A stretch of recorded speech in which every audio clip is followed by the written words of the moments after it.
गुस्सा हराम है। एक हिंदू संत अपने कुछ शिष्यों के साथ गंगा नदी के तट पर स्नान करने के लिए जाते हैं।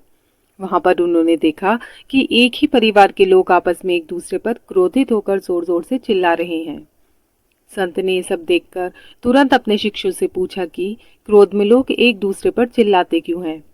सभी शिष्यों कुछ देर के लिए सोचते रहे और बाद में एक शिष्य ने कहा, क्योंकि हम क्रोध में अपने मन की शांति को खो देते हैं और इसीलिए हम दूसरों पर चिल्लाते हैं।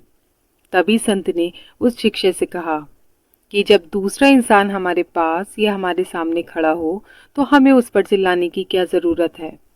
हमें उसे जो कहना होता है वो हम धीमी आवाज़ में भी उसे कह सकते हैं। वो शिष्य संत की इस बात का जवाब नहीं दे पाया। दूसरे कुछ शिष्यों ने भी उसका जवाब देने का प्रयास किया, किंतु उनकी बातों से बाकी लोग संतुष्ट नहीं हुए। अंत में सभी शिष्यों ने संत से कहा कि आप ही हमें समझाइए। संत ने समझाया कि जब दो लोग एक दूसरे से नाराज होते हैं तब उन दोनों के दिल एक दूसरे से दूर हो जाते हैं।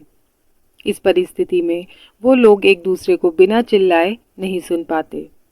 वो लोग जितना ज़्यादा क्रोधित होते हैं उतनी ही उनके बीच में दूरी बढ़ती है और उतना ही उन लोगों को ज़्यादा चिल्लाना पड़ता है।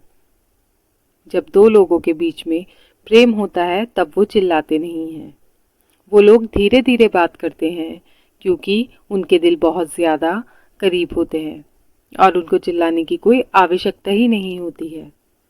जब वे एक दूसरे को हद से भी ज़्यादा बहुत अधिक चाहने लगते हैं तब वे बोलते भी नहीं हैं। वे तो सिर्फ एक दूसरे की तरफ देखते हैं और सामने वाला क्या कहना चाहता है वो समझ जाते हैं।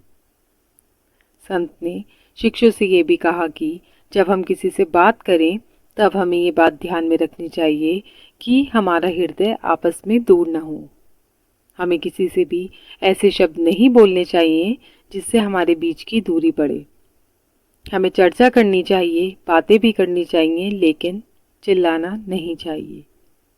ये कहानी आपको पसंद आई हो तो इसे लाइक कीजिए और मेरे चैनल को सब्सक्राइब कीजिए। Thank you.